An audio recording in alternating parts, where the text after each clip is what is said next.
Hello, I am EddCase. Welcome to a MobCave tutorial. Now, you may be wondering why I'm spinning around, move out of my way. Well, the answer is, I am waiting for blazes. You see there's a blaze spawner above me, and, well, I'll let you in on what I'm doing. So, since the snapshot that I'm in at the moment, I am in a snapshot waiting for the upcoming 1.4 update. And one of the amazing features of this update is that mobs can go through portals. So I have been using this to my advantage, trying to bring blazes through the portal so I can deal with them in the overworld. But getting them in there is a slight problem. And I was trying to think of a way, other than having some huge contraption where you gradually push them closer and closer to the portal. How do you get them into it without that much hassle? And I found that the answer is, the best way to do it is to lure them in using yourself as bait. So if I go down here, and I sit in this minecart, and I have these half slabs at face level, then I go through the half slabs, they try and get me, and they can... I don't think they can actually hit me. I take occasional damage from, I think suffocation damage when it slightly lags. But yeah, they can't get to me, but they all filter down when they see me and go straight through the portal.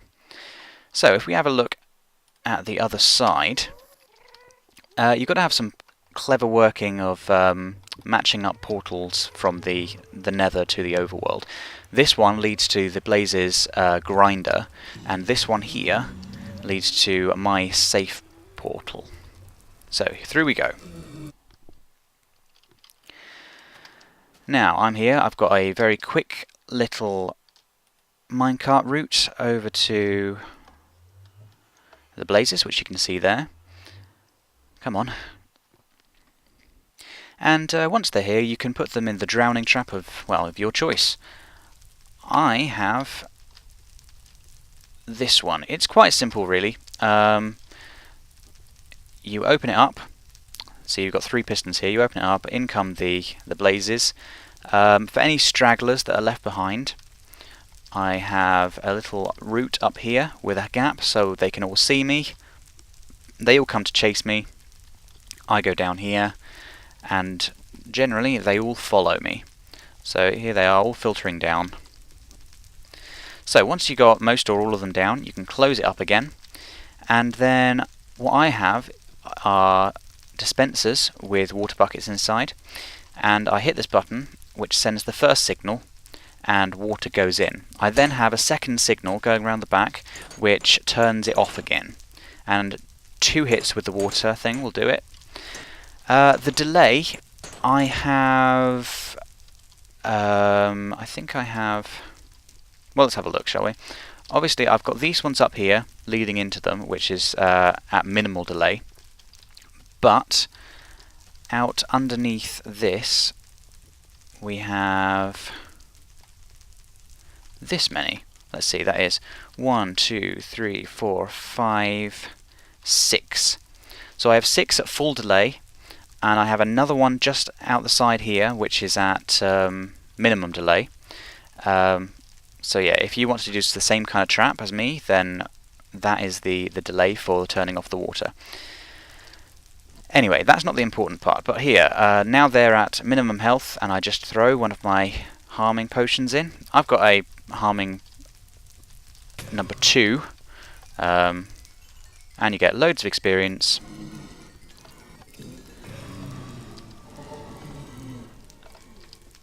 I'll just dig through that. Loads of experience and loads of blaze rods as well. Okay, so let's go back and have a look at the blaze spawner itself in a creative mode so we can see what's actually happening. Right, here we are, and I'm in peaceful mode so I don't have the blazes getting in my way. Now this is what's happening.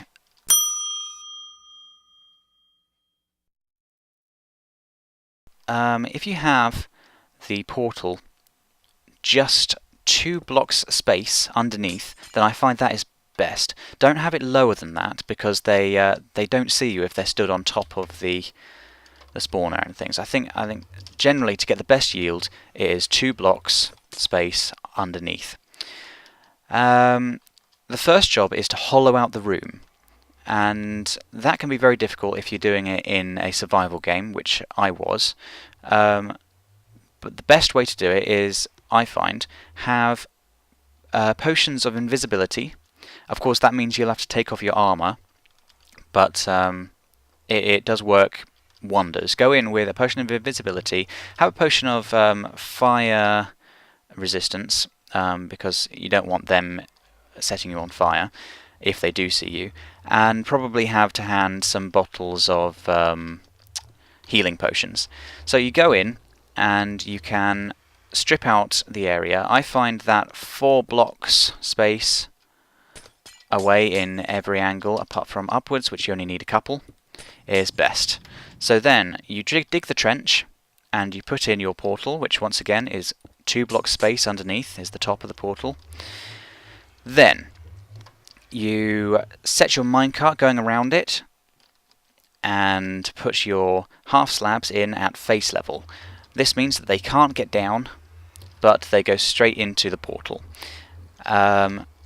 Also, I used to have these as glass, but I find that they can see you just slightly better if you put fences in. Make sure that they are nether brick fences, because wooden fences will be set on fire. And yeah, that is about it. It's very simple, and that's what I like about it. You don't have to make some massive contraption to gradually push them block after block, getting closer to the portal. No, this is very easy, very simple, and it works wonders. So let's have a look at the pros and cons of this method. So, pro. This method lures the blazes in very, very quickly. As soon as they come out, they filter down and they go straight in, which you won't find with many other luring methods. Con. Whilst you're in the minecart, you do take occasional damage. This means if you do not have a full hunger meter, then you will gradually get more and more hurt. So you shouldn't just walk away from your keyboard whilst doing this. You may die.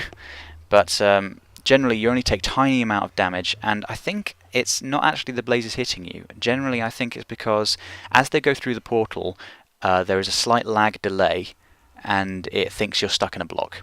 But yes, another pro. This method allows you to use a drowning trap on them in the overworld, which is a bit of fun really, but it is very, very effective.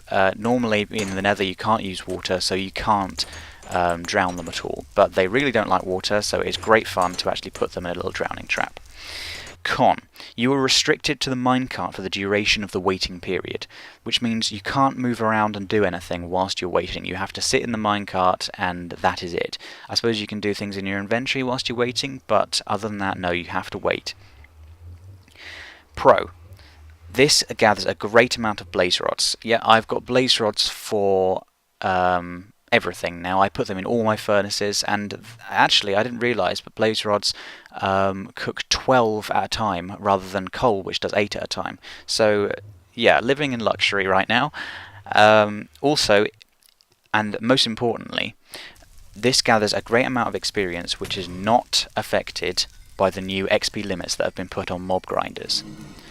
In the snapshot and intended for 1.4, the more that you grind, well, the more that you get XP from a grinder, the less XP that will be produced. So eventually you'll just run the grinder out of XP. This does not happen for this method. I think it might be something to do with the fact that you're changing worlds, going through a portal.